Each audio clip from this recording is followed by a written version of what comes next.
جس چیز کا وعدہ اللہ تعالیٰ نے ہم سے کیا ہوا ہے، رزق کا وعدہ ہے اللہ تعالیٰ کا، اس کو لے کے سارے پریشان ہیں، اور جس کا وعدہ نہیں ہے اس کی ٹینشن ہی کسی کو نہیں ہے۔ اللہ تعالیٰ نے ہم میں سے کسی کے ساتھ جنت کا وعدہ کیا ہوا ہے؟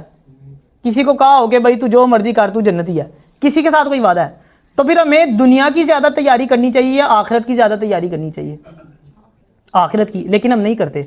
ہم لوگ موت کو بلائے بیٹھے ہیں۔ حضرت علی رضی اللہ تعالیٰ عنہ ارشاد فرماتے ہیں کہ تعجب ہے اس شخص پہ جو موت کو بلائے بیٹھا ہے جبکہ وہ مرنے والوں کو دیکھ رہا ہے۔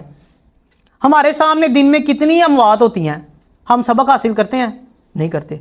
اچھا، جو اس کے ساتھ حادثہ ہوتا ہے نا ہم وہ دیکھتے ہیں، لیکن ہمیں لگتا ہے جو اس کے ساتھ حادثہ ہوا ہے نا یہ میرے ساتھ نہیں ہو سکتا۔ یہ بڑی عجیب سی بات ہے۔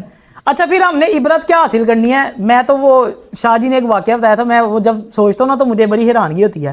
شاہ جی جنازے پہ گئے، موبائل ہاتھ میں تھا، جنازے کو کاندھا دینا تھا، موبائل جیب میں ڈالا ہے، ابھی کاندھا دے کے آگے گئے ہیں، تھوڑا سا پیچھے ہے، جیب میں سے موبائل ہی غائب ہے۔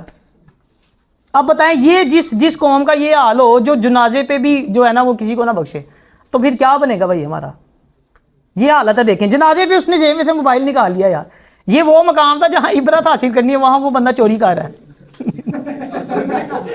دیکھ رہے عبرت حاصل کرنے والا مقام ہے نا۔ اب جس چارپائی پہ مردہ ہے اس چارپائی پہ اس نے بھی تو جانا ہے نا، لیکن ہمیں پرواہ ہی نہیں ہے اس چیز کی، ہمیں اس چیز کی فکر ہی نہیں ہے۔ تو دنیا کے ساتھ ساتھ نا اپنی آخرت کی فکر کرنی ہے، آخرت کی فکر زیادہ کریں۔ جیسے میں اکثر کہتا ہوں جتنا یہاں پہ رہنا ہے اتنی تیاری یہاں کی کریں، جتنا آپ نے آگے کا وقت ہے اتنی ہی تیاری جو ہے نا وہ اس کی کریں۔ اور پھر مزیدار بات دیکھیں، جو بندہ اپنی آخرت کو سنوار لیتا ہے نا اس کی دنیا خود ہی سنور جاتی ہے۔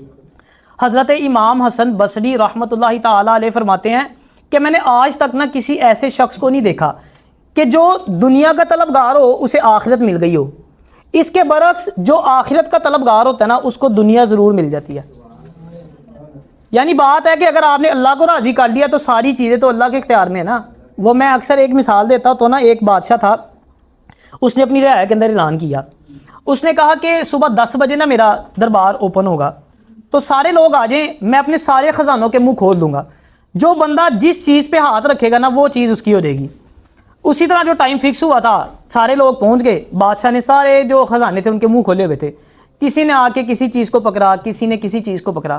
اس میں سے جو ایک شخص تھا نا وہ بڑا سمجھدار تھا، اس نے جا کے بادشاہ پہ ہاتھ رکھ دیا۔ اب بادشاہ نے سب کو کہا کہ سب جہاں جہاں پہ ہو وہیں رک جاؤ، اور جس نے جو چیز اٹھائی ہے وہ واپس رکھ دو۔ لوگوں نے پوچھا آپ نے خود ہی کہا تھا کہ جو جس چیز پہ ہاتھ رکھے گا وہ چیز اس کی ہے۔ اس نے کہا میں نے کہا تھا بالکل۔ اس شخص نے میرے اوپر ہاتھ نہیں رکھا؟ بالکل رکھا۔ اس نے کہا ساری چیزیں کس کی ہیں؟